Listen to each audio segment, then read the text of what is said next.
we're going to go over the finer points of what's commonly referred to as a rip and blitz. And basically this approach implies that we want to do a full side out. We're going to start accessing back here at the latch.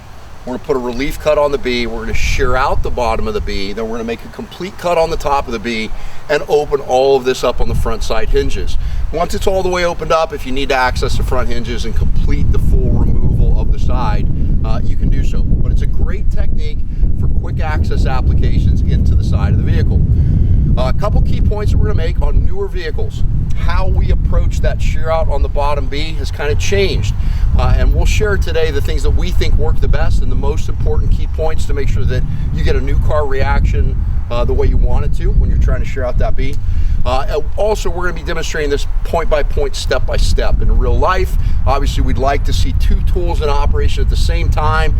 This should be able to be accomplished in about a minute and 15 seconds if you've got a crew with two tools working simultaneously with one another. So, step one, we're going to start back here. I'm a really big advocate of window spreads. Doing a window spread in this opening is going to generate immediate gap away from any victims that are sitting back here. It's also going to start the energy of the door coming out and away from any passengers inside of the vehicle. When we do our window gaps, we want to make sure that we place our tips in the right positions and that we're watching for slippage. As we get expansion here, we want to avoid shearing the outer door skin from the inner door skin. We want to try and keep that to a minimum, and we want to make sure that none of the tips slip in or out. So we're going to start there. Tool's going to come up. You'll notice that we've got basically rabbit ears or control points on the spreader tips. We also have very aggressive biting in tips. We're going to get a real good frictional relationship on this window opening. Make sure that you boom the tool up so that this top arm is going to contact the roof rail, not just the door rail.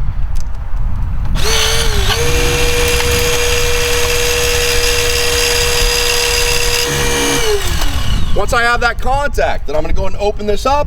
I want to relocate so that I can analyze this gap that I'm creating back here and make sure that this gap does not blow apart the two door skins.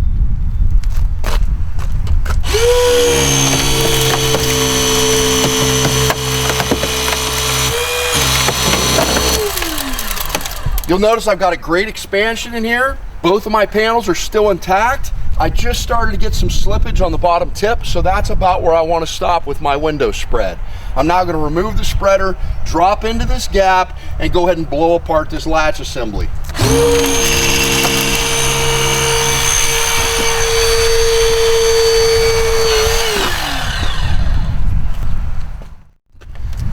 I'm going to start my attack up here around the window rail. If I put my tips initially right here where the two skins are married together with adhesive, there's a really high likelihood that I'm just going to shear that material out and separate the two skins. By starting up closer to the window rail, I'm able to carry the structural material of the inner door panel out, and then as I close my tool, I'm going to let those tips drift down into position until I'm closing in on the latch and get an effective spread.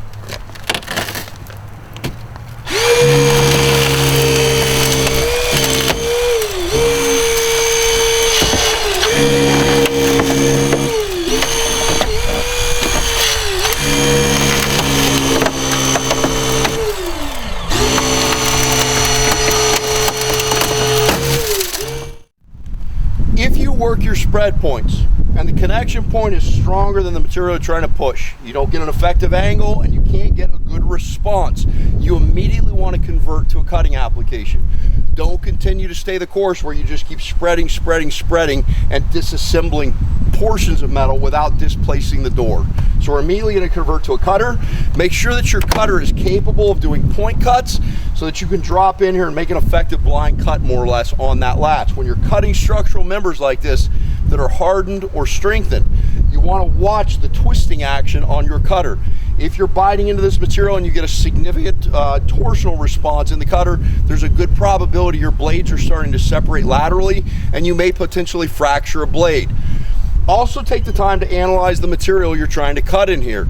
If you've got a lot of material that's thicker this way than it is this way, then our optimal cut is to make sure that we approach it laterally. That way we're maximizing blade contact to the material, but reducing the significance of the material that we're trying to cut. If it's the opposite, we've got more material built up this way, but it's not very thick this way, then we're going to bring our cutter in vertically and try and take all that material that way.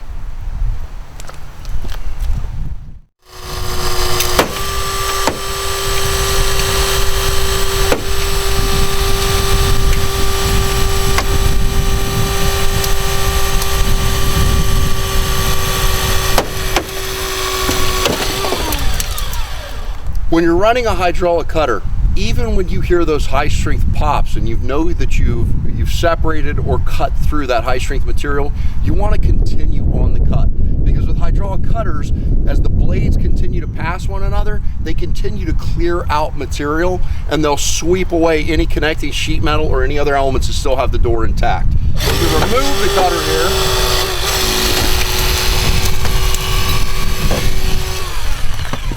You see that we've accomplished a nice clean cut across the attachment point, as well as sheared out any connecting sheet metal here. Once this door is opened up, we're gonna go ahead and get this gapped open, and we're gonna sneak our cutter down here to the base of the B post, and we're gonna make a relief cut on the bottom of the B. It's important before you do this that you skin any cosmetics to identify any ABS or SRS components and know where any of those hazards are within the B post. When we come in to make this relief cut, we're going to try and place this cut as lateral as possible. So we don't want to put such a significant angle on it that we work our way down into the rocker. We want to try and stay above the rocker line, but we have to ensure that we're below the bottom hinge. So we're going to get about half depth through this B post, hopefully, make a singular relief cut, and then our push point is going to go from the rocker to the rear door. That's why it's so important that this cut be below that bottom hinge.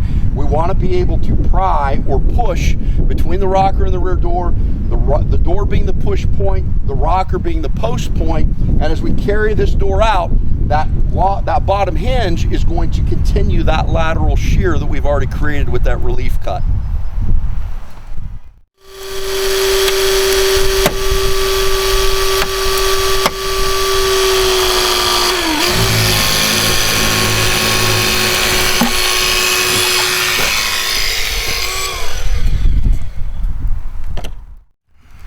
Now that we've made that relief cut, we're going to drop our spreaders in here, and we're going to make sure that the inside tip on our spreader or our posting spreader is against the relief cut on the rocker.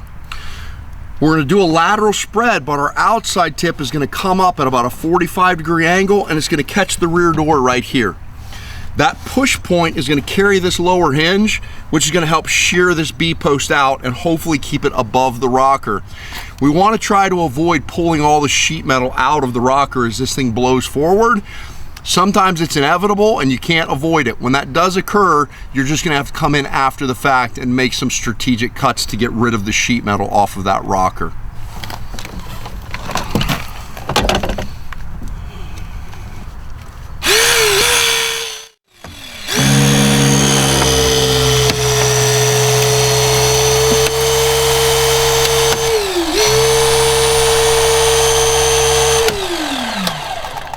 As you begin to gap this, if you're finding that there's more resistance in the B posts than you have strength in the bottom hinge, then you're going to have to relocate.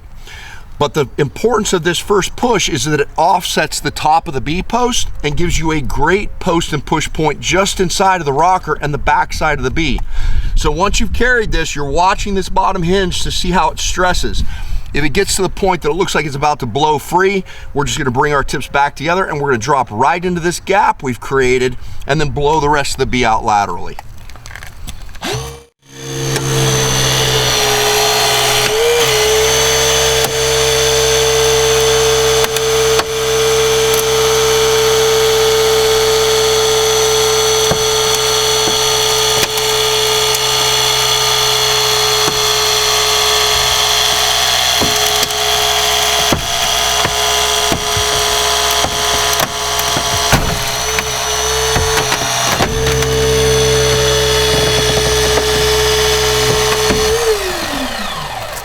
We can see now with that shear that we were able to break free of the rocker panel. Rocker panel stayed relatively intact.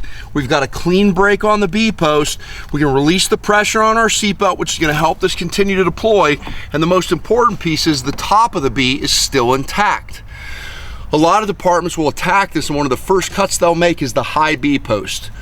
We're not big advocates of that, because if you cut the B post high initially and then you attempt the shear movement, you see how much upward force and inward force is being placed on the high B. If you cut that initially, then when you go to shear out the bottom of the B, the top of the beast swings right in on top of your victim if you have a patient seated here. So leaving it intact just helps you give you good resistance, good pop, and once you've got this spread out, now we can come in here and make a nice strategic cut. Now ready to make the high beat cut. Again, we want to ensure that there's no SRS components in this area where we're about to cut, and then we're going to bring our cutter up and go ahead and complete that.